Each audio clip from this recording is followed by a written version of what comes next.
Oo.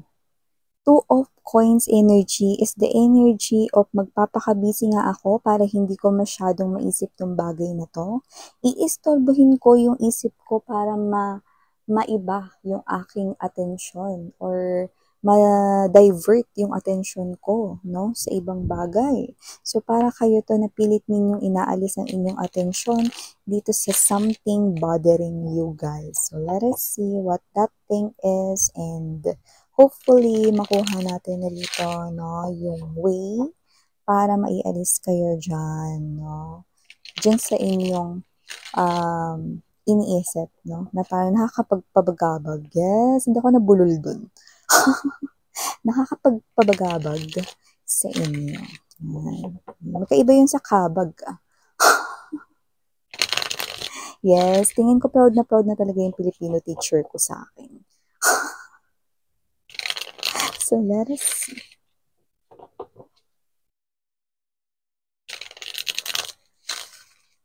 Okay, itodo na natin ang pangchichismis sa buhay nyo.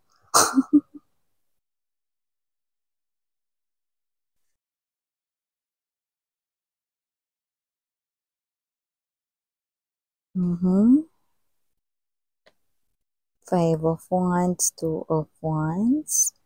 Lovers, someone's in your mind and you're heavily, no, medyo mabigat, no?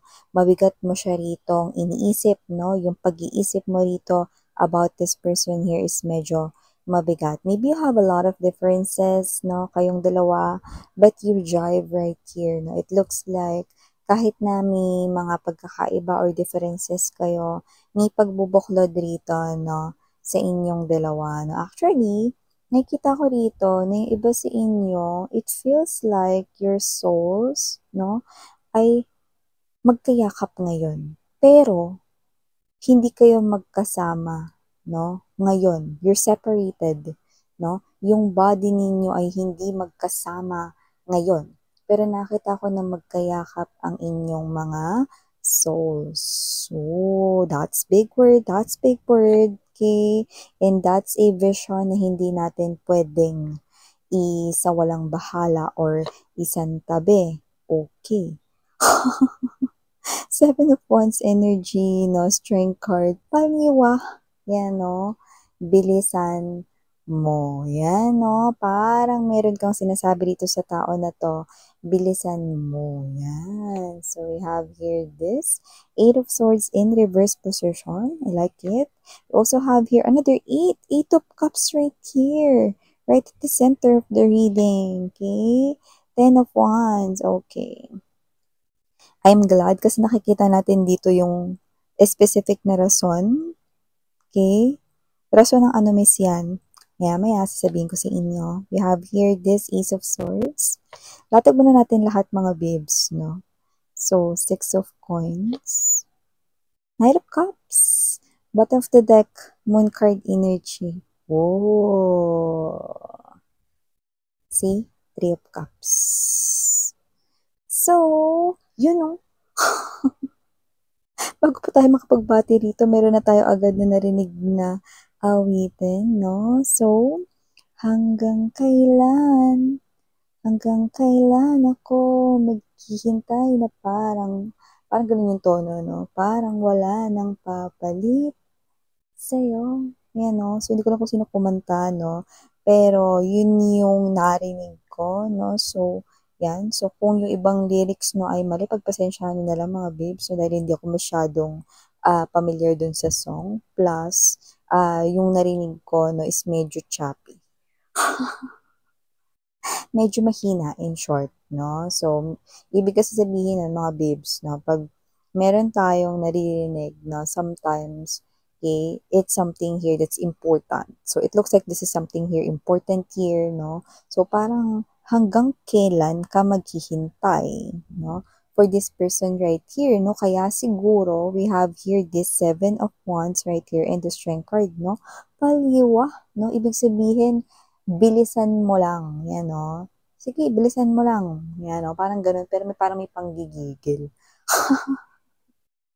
So, parang with that particular song, mga babes, no? Parang kayo ito, na may hinihintay kayo, and you're waiting here for someone.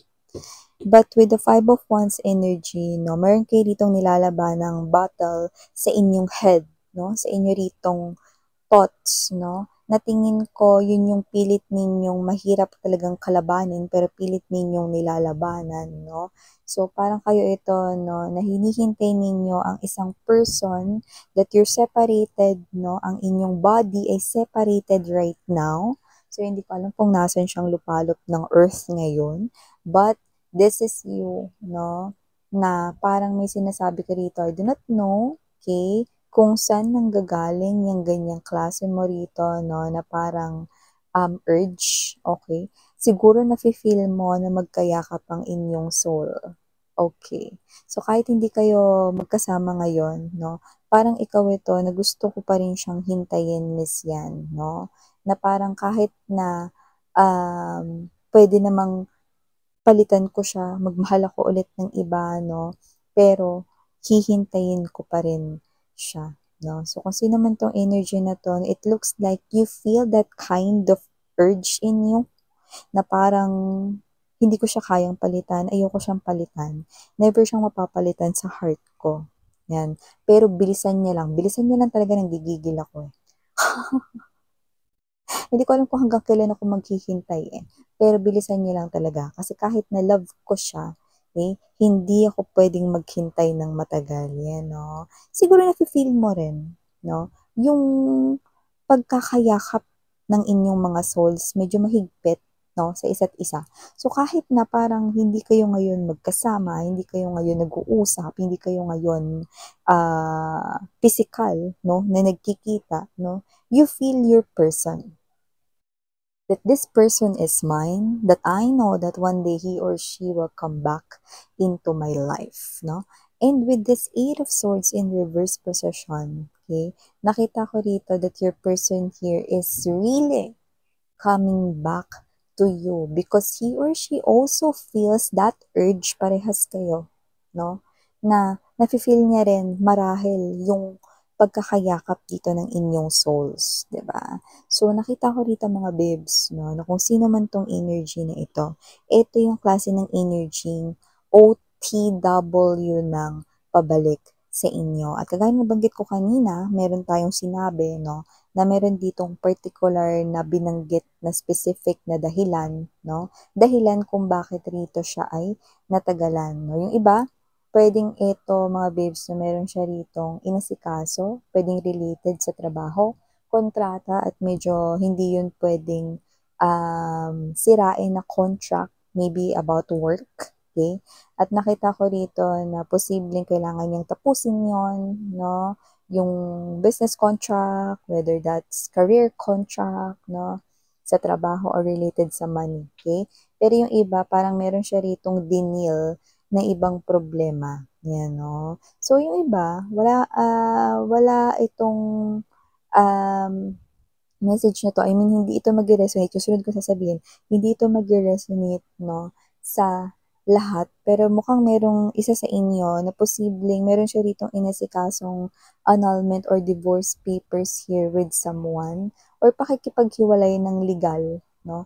Baka ito ay kasalukuyang nag-aayos ng divorce papers or annulment papers, no, sa kanya ritong asawa, no. Yan, uulitin ko lang, hindi yun mag-resonate sa lahat. Marahil ay bilang lamang sa inyong daliri sa isang kamay, no, ang magre-resonate yung parte na yon. Pero kung meron man ditong third party na tao, no, for a lot of you, mga sweethearts, no, ang ibig sabihin ng Ten of Wands dito, Eight of Cups and the Eight of Swords in reverse position, ang dinil niya kung hindi pera or trabaho ay dinil niya rito, no, ang pakikipaghiwalay rito ng maayos, no, sa kanya ritong ex-person. Yan, no. So nakita ko rito, no, na walang panluloko, hindi ka third party kung bakit siya makikipaghiwalay sa kanyang person, no? Kundi nakita ko talaga rito mga babes, no, na walang nangyaring ganon. Okay? So, kung ma-fall in love or kung na-fall in love man siya sa inyo, itong tao na to ay hindi niya niloko, no, yung kanya ritong partner, no, kundi siya ay makikipaghiwalay ng maayos, no, bago siya rito pumunta sa inyo. Naintindihan ninyo? Hindi kayo naging third party, walang third party dito na kayo. Okay? So, nakita ko rito na inaayos niya rito yung lahat. Okay, para siya rito, no, ay makapunta na sa inyo, no? So, nakita ko rito na hindi kayo nagkita ng palihim, hindi rin kayo nag-text or nag-chat sa isa't isa, no? Ng pagtataksil, no? Dun sa kanya ritong kapareha or partner, no? Kundi, eto kayo, no? Na parang naghihintay rito na matapos rito ng maayos ang lahat sa pagitan nila, no? Nang kayo ay makapagsimula na, no? Nang hindi nyo kailangan na itago ang inyong mga damdamin. So that's why, no? Your souls ay magkayakap because the lovers, this connection right now, like right at this very moment, no, is magkasama na ang inyong mga souls or ang inyo ritong kaluluwa ay magkatali na, no?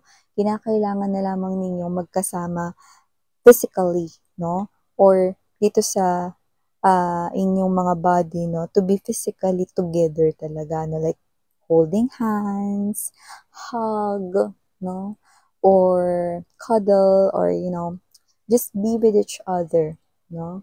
Yun yung nakikita natin dito, the presence of each other. Okay, makikita talaga ninyo yung isa't isa, no? This person here is thinking about you. Okay? Kaya kahit na medyo mahirap yung kanyang dinidil dito, yung iba, trabaho ito, pero nahihirapan din siya doon dahil posibleng sa ibang lugar yan, sa ibang bansa, pwedeng iba yung lingwahe, no? Or iba makitungo yung mga tao sa paligid niya, no? So that's one struggle, especially if that is related here sa kanyang money or pentacles, no? Baka he or she is working abroad, maybe he or she is an OFW, or maybe this person here is working, no, sa ibang lugar but not in other country, pero mahirap pakisamahan yung mga nandoon, no, and also naho-homesick din siya. But if that's not the case for this person of yours and meron siya dinideal dito, no, na ibang partner dito, so parang wala siyang magawa sa ngayon dahil hindi pa nga maayos matapos yung proseso ng annulment or separation papers para dun sa una kong minention kanina na sinabi kong hindi mag-resonate sa lahat, no? Pero maaring 5 o 3, 2 lang sa inyo yung may specific na mensaheng ganun. Pero for a lot of you, if this is related here with his or her person right now, then nakikita ko na inaayos niyo muna rito yung lahat, no, ng tungkol sa kanilang dalawa, no, yung pagtatapos ng kanilang koneksyon. Nang makapunta siya sa iyo rito, no, ng buo at walang naiiwang, ano man ritong problema ang posibleng makagulo sa inyo, no. So, nakikita ko dito mga babes, no, na hintayin mo daw siya because with the 6 of Coins energy and the Knight of Cups, yan, no, wait for me. Aking mahal. Yan. Kaya kung sino man tong energy na to, this person here, ikaw yung nakikita ko rito minamahal niya. No? At nakikita ko rito na magsispend na kayo ng time nang hindi nyo kailangang magtago at ilihim ang inyong connection. Ang kanyang pagbabalik sa iyong feeling ay nakikita ko rito, no, na isang tanda na talagang ang inyo ritong pag-ibig ay talaga namang nabigyan ulit ng pagkakataon or chance, no? Ano ibig mo sabihin, Miss Nan? Because para maging magkayakap ang inyong souls dito, hindi talaga malabo na yung huli nyo na pagsasama or encounter sa inyong huling past lives. Yan, no? Galit ka ba, Miss Yan? Ini-emphasize ko lang, no? Para magets nyo. Yung huli ninyong pinagsamahan in short, na past lives, no, is posibleng hindi kayo nabigyan ng tsansa na magkatuluyan dahil may naputol, in short, may naudlot dito, no, na tsansa noon. So, parang muntik na kayong magkasama rito, no, talaga, no. So, ngayon yun nagpapatuloy, mga babes, no? So, ibig sabihin, binigyan ng pagkakataon ni universe, no, na madugtungan ang inyong pag-iibigan, no? So, yan ay magpapatuloy ngayong time period na ito. With the Moon card energy, 4 of Cups, you could be wondering, you could be thinking, you could be feeling hopeless little by little, no? Dahil baka wala nang pagbabalik na mangyari rito, but with the 3 of Cups energy, no, is so meron. Okay? Meron ditong pagbabalik, no? So, nakikita natin yun dito. Okay, so for the initials, I'm only seeing two letters right here. So, we have here the letter L. And also, last but not the least letter S. Ba't mabenta yung letter S natin ngayon? Parang lagi ko yung nababanggit. Well, lagi kasi natin nakikita ng madalas. So, maaring yan ay letters ninyo. May letters kayong ganyan, may initials kayo dyan. Baka first letters yan ninyo or niya. So, just take only what resonates, no? Maybe yan is specific clue for someone watching. Thank you so much. Again, I'm your Yana on Sarang Hiya Love and Light. Annyeong.